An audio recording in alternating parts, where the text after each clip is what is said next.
Before I get stuck into the Kudus and the Guilherme chit-chat, have you seen the latest social media posts from AFC Bournemouth? They've got a new training complex. Oh, I mean, it makes you feel jealous. You know, like the first time you ever saw like the Tottenham Stadium or the one that Everton have just built. You look at it and you think, wow, that's just how you do it. I'm jealous of that.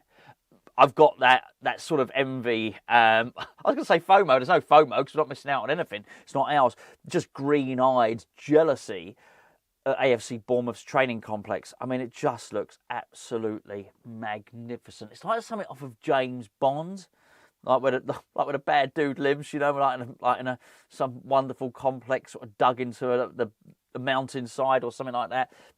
State-of-the-art technology, very palatial. It's just obvious that they've spent tons and tons of money on this. I was going to say go and have a look. Probably don't. It'll only make you feel worse. You take my word for it. It is light years ahead of where West Ham are. And I think it's strangely symbolic, actually, of what's happened between the two clubs. Actually, their football team looks light years ahead of ours, and just in terms of their strategizing and recruitment and just everything. But, yeah, it's embarrassing. There's no other way to... Well, there is other ways to describe it. I'm going with embarrassing. It's embarrassing to compare. And when you look at FFP and PSR, that's exempt. So, you know, like sometimes you get the accusation. I don't think it's a great one to throw at West Ham necessarily. If we don't spend money, we do. We just, as I've said, we sort of waste money like a drunken sailor. But you know, like some people, you get the thing with the FFP and the PSR, and they say, well, we can't spend because of FFP, PSR. That's nothing to do with it. That's completely exempt. So you could have a billionaire owner. That billionaire owner says, I'm going to build us a £100 million training complex. Nothing to do with FFP. Won't impact you at all. So there's actually no excuse for not doing it, is there? Well, that's clearly what they've done. It's got to be a selling point. If you're taking people around, you're taking players around, you're going to show them that. I'm aware you've probably not seen it yet, but imagine something very impressive. It's amazing. You were watching the players walking in and saying, oh, we've arrived, this is next level, this is world class. It is absolutely world class. Ours ain't even championship, I'm afraid to say. It's really, really not. Anyway, there you go. That's my gripe for today. My early moan. There may be more moans. So, Kudus, you probably know already. Gio did a video earlier on today, but there's actually not been an offer yet from Saudi Pro League. The club have actually said we've not had an offer yet. It's that yet, isn't it?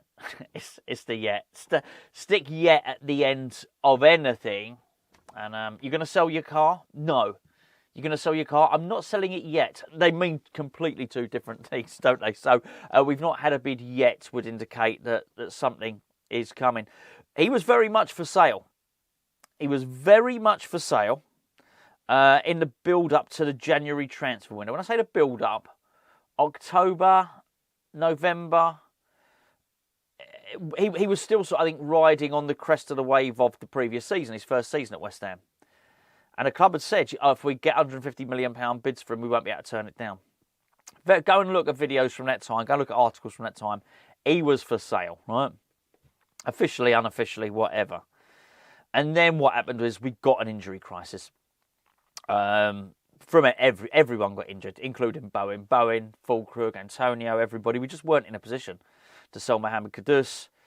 Changed managers, got to January. It just wasn't even... honestly, it wasn't even a conversation. It really wasn't. We had to keep him. We were playing with very, very limited attackers. We still are, to be fair, but it's got nothing to do with injury. And it was just no. You now look at it now and you think 150 million, no bloody chance. It was probably no chance then. But off the back of last season, and he was so good, if somebody had told you we might get 100 million for it, you probably would have accepted it, but it wouldn't have sounded too unrealistic. That's how good he was. Now, if you remember, he had a buyout clause, a 2-stage buyout clause. So these little windows where you can go and anybody can bid and they can get him for a certain amount of money. Last summer, it ran from mid-June until sort of the 2nd of July. It was close to that. It was something close to that. And, the club breathed a huge sigh of relief. Nobody came in and nobody bid for 85 million. And They breathed a huge sigh of relief because he was so clearly worth more than that. You're now hearing the rumours that the Saudi club are going to be interested, and they're interested more towards 80 million. Now, that's really interesting. Well, look, one of two things. Maybe just the reporting is half true and just they've got the money, slightly inaccurate. Easily done, particularly when you look at it. I know he's not going to Europe. I know Saudi don't use the Euros, but you do find that in reporting about players' transfer fees. It's slightly skewed now because of the difference in the euro and the pound and stuff like that. But even allowing for that, it wasn't quite the buyout clause. So let's say that they got their sums wrong and it is the buyout clause. You'd have to think now, and in this year's version of Mohammed Kudus, that £85 million, you'd probably take it. And I think West Ham should. So if we start thinking what would be the reasoning for not taking that money, is the player we've got now playing like an £85 million player? No chance. Nobody would say he is. He's not creating. He's not goal scoring. Brilliant. If we get to Tuesday night against Wolves and he's back on the scoring trail and we're playing swashbuckling football, brilliant. But at the moment, it's a no. He's not doing that. So you'd have to say if somebody came in with 85 million, forget the clause for a second, you'd have to say yes. And you'd think that was good value. The only reason for not accepting it would be because you believe that at some point in the future, he's going to get back to where he was. Now, the thing is, some point in the future is not really very good at all. You need it to be immediate, really. And I guess in that sense, we're caught between something like a rock and a hard place. 9 games left in the season. Can Graham Potter in these next 9 games get Mohammed Kudus absolutely firing and scoring goals like he was last season? I'll leave that for you guys to understand. I think, I fear the worst on that, and I'm not going to talk about it anymore. I spent a long time talking about Graham Potter yesterday. If he does, then there's obviously going to be more suitors for him. And I guess that's a way of guaranteeing you get your 85 million. If he doesn't, and he carries on playing like he has done for all this season, really, which has been not really scoring. Has he scored a couple of goals? He's not scored many. Been suspended for having handbags with Mickey van der Ven. Had a kerfuffle, let's call it that, with the old manager Julen Lopetegui, and he's now playing for a coach who doesn't create many chances. Played 10 games he's been in charge of West Ham, and we create less than any other team in the Premier League. So it's probably not a great team to play for. And I do think if we got that, then we'd probably be quite happy to get 85 million. I think it's quite a stretch to think, well, hold on, we keep hold of it next season, it'd be really good. We just don't know. So I think we probably should sell him. I think it's probably the right thing to do. And I think if what we want to do is sort of fund our spending spree, then yeah, I don't think there's an awful lot we can do about it anyway. They put the money on the table and it's £85 million. The clause is activated. He goes. It's as simple as that. Assuming he's happy to do so.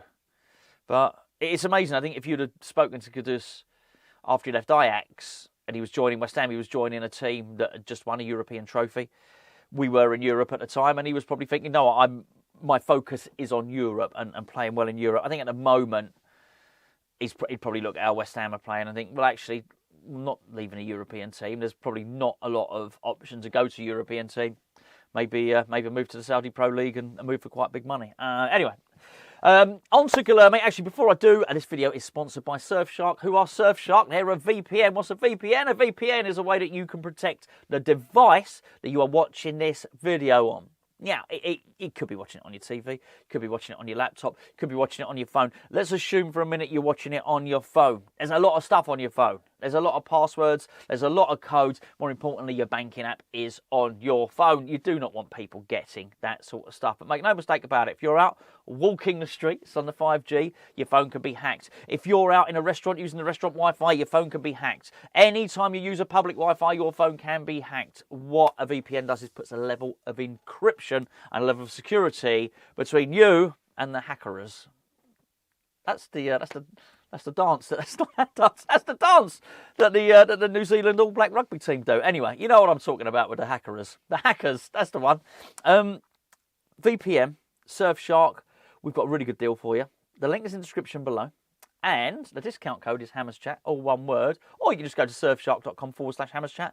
4 months free and a 30-day money-back guarantee. You can put all your devices on it. You haven't got to get a separate policy for each device you have. I've got it on here, my computer. I've got it on my laptop. Got it on my TV, on my Fire Stick. And I've got it on my telephone. Check it out. Links in the description below. Get yourself protected. There you go. Luis Guilherme, he's off as well. I'm saying it like I know Kudus is off, but Guilherme, he's off, right? I mean, what can you say? I feel worn out talking about it, quite frankly. What an absolute disaster. Tim Steidten's been talking about him, and I think, well, we'll deal with that in more detail at a nearer date. You know, it's always difficult when you get these interviews that are translated from German. I did try and watch it. It was in German, so obviously Tim is now, ready to tell his side of the story, which I fully expected him to do. I expect Lopetegui to tell his side of the story.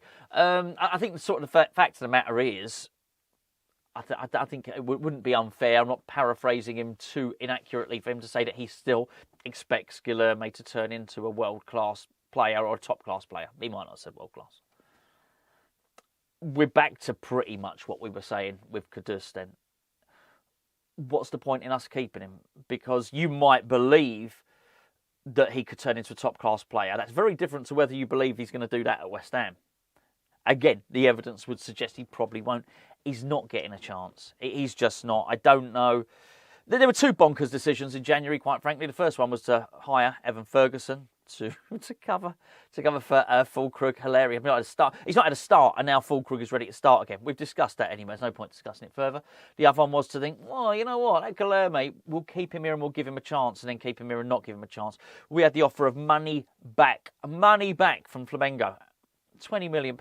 We could have done with that. We decided not to. I don't look.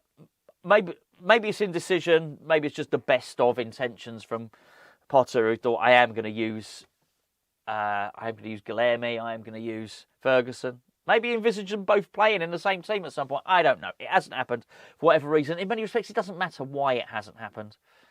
You would have to deny the evidence before your eyes to even suggest, he's going to play next season. He ain't. And for that reason, I think he should probably go. And I think if we get our money back, and the club are confident there'll be a lot of offers. Do you know what? Even if we don't get our money back, even if we were to get, so let's say we paid £20 million for him. If we got 15 back, we should probably do it, albeit with a sell-on clause. If he's going to go and do great things, what we don't want to do is be totally embarrassed by him. I was discussing it with Gio the other day. Was it on here or was it on Patreon? Who knows? Anyway, yeah, it's definitely. It just hasn't worked out. Hasn't worked out from at West Ham at all. So they could both be off. Let's just hope we get somebody in. Well, not in the meantime. If we're going to lose, we're down. I think we're down on creative players anyway. We got too few. If we're going to lose Kudus, we're going to lose Guilherme. Then I want at least them replaced, and I want more coming in. But actually, to be fair, just somebody else replacing Guilherme who would feel like a new player, wouldn't it? So, yeah, there we go. No bid yet for Kudus. It's coming, though. You know it is. And I think we can consider ourselves very, very lucky indeed if off the back of this season, where, let's be fair, a lot of players, you could use Guilherme in that as well. Money back for Guilherme is good because we've been depreciating the value of a lot of players this season. It would be one of the reasons for the team to get on the front foot. There was really good reasons for sorting out the defence. But if you look at it now, financially, if we're going to sell some players, it might be quite a good idea to put them in the shop window and get them playing. You could say the same about Nicholas Füllkrug as well.